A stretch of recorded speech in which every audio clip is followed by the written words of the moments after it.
वकील साहब, आज किन कारणों से बॉबी पवार की जमानत नहीं हो पाई? आज 1 बजे एसीजीएम प्रथम के यहाँ पर बॉबी पवार जी को लेकर व उनके साथियों को लेकर जमानत प्रार्थना पत्र पर पुनः सुनवाई की गई। लेकिन अभियोजन ने ये तर्क दिया कि हमारे पास इस केस से संबंधित कोई भी दस्तावेज नहीं है, इस केस से संबंधित सीडी नहीं है, इसके लिए हमें 5 दिन का समय दिया जाए, 5 दिन के बाद इस केस पर फिर से जमानत प्रार्थना पत्र पर सुनवाई हो। लेकिन सीजेएम साहब ने एक आदेश पारित किया कि अभियोजन को इस की सारी जानकारी थी, क्योंकि हम लोगों ने उन लोगों ने अपना तर्क दिया था उसके हमने आपत्ति की और बताया गया कि 11 तारीख को जब प्रथम प्रार्थना पत्र सभी अभियुक्तों का सुनवाई के लिए किया गया था, तो उसमें जो सरकारी वकील थे, अभियोजन थे, उन्होंने ये कहा गया था कि इन 7 लोगों की जमानत प्रार्थना पत्र पर आज इसलिए सुनवाई नहीं हो पा रही है क्योंकि अगर ये लोग बाहर आ जाएंगे तो जो 12 तारीख की जो परीक्षा है वो बाधित हो जाएगी। लेकिन इन लोगों ने आज ये एक प्रार्थना पत्र दिया है कि 5 तारीख का हमें समय दिया जाए, हमारे पास कोई भी दस्तावेज हमारे पास नहीं है। तो हम लोगों ने उसका विरोध किया और साहब से मांग की कि ये सब इस मामले को टालना चाहते हैं, जमानत को टालना चाहते हैं। तो साहब ने इस पर संज्ञान लेते हुए 1 दिन का और समय अभियोजन को दिया है आख्या और सीडी लाने के लिए, और इस पर कल पुनः फिर से बॉबी पवार जी और उनके साथियों की जमानत प्रार्थना पत्र पर कल 1 बजे फिर पुनः सुनवाई होगी। वकील साहब, एक बात जानना चाहेंगे, क्या ये 13 के 13 लोगों जो अभ्यर्थी हैं, इन सब पर एक ही तरह की धाराएं लगी हैं या अलग अलग धाराएं हैं सब पर?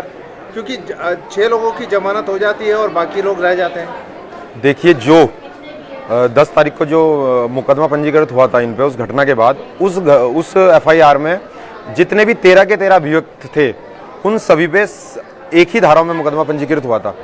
लेकिन जब 11 तारीख को अर्जेंसी में कोर्ट ने सुनवाई की तो उसमें उन 6 अभियुक्तों को ही कंसीड किया गया जिन लोगों का परीक्षा थी 12 तारीख की, और बाकी 7 लोगों के लिए आज की डेट लगाई गई थी और आज उस पर सुनवाई हुई थी। सबसे बड़ी जो धारा थी इसमें 307 की लगाई थी, 307 को क्या कन्वर्ट किया गया है धारा? जब 307 में रिमांड लेकर पुलिस आई थी तो सीजेएम साहब के यहाँ बहस हुई, तो साहब को बताया गया कि जो भी इसमें जो 307 की धारा लगाई वो बनती नहीं, क्योंकि मेडिकल का जो आधार था उस मेडिकल के आधार पर सिंपल इंजरी मेडिकल में लिखी हुई थी। तो सीजेएम साहब ने उसमें संज्ञान लिया और मेडिकल के आधार पर 307 को हटा के उसमें 324 पर रिमांड लिया गया। शासन की तरफ से कौन कौन लोग मौजूद थे और क्या उनके द्वारा कहा गया?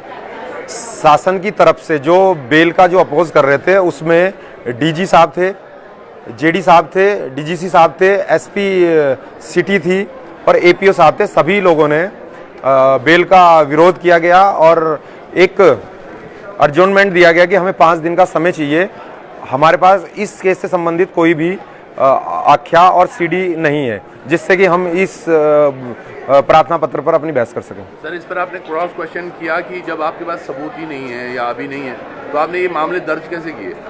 देखिए, ये जिस चीज़ पे आज बहस हो रही थी वो एक अलग विषय था और जिस चीज़ के लिए अभियोजन ने बहस किया है वो अलग विषय था। तो आज तो हमारा जो मुद्दा था वो सिर्फ और सिर्फ बेल पे बहस करना था।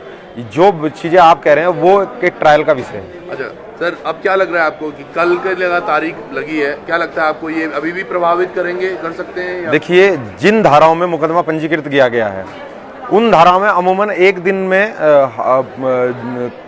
बेल दे दी जाइए, क्योंकि जितने भी इसमें मामले सब ट्रायल बाय मजिस्ट्रेट हैं और उसमें अमूमन 1 दिन में बेल दे दी जाती है। लेकिन शासन प्रशासन उन युवाओं से, उन आंदोलनकारियों से इतना डरा हुआ है कि अगर वो लोग फिर से बाहर आएंगे तो एक जो भ्रष्टाचार इस प्रदेश में चल रहा है उसको उजागर कर देंगे, तो उस भ्रष्टाचार को दबाने के लिए उनको रोका जा रहा है। वकील साहब, क्या इसमें और धाराएं भी ऐड ऑन हो सकती हैं अभी? देखिए, फिलहाल जो इन लोगों ने अपनी जो आख्या दी थी उस दिन तो इन्होंने कोई भी धारा उसमें जोड़ी नहीं थी, लेकिन अब आगे जो विवेचना होगी उसमें ये लोग कोई भी धारा बढ़ा सकते हैं, कोई भी घटा सकते हैं।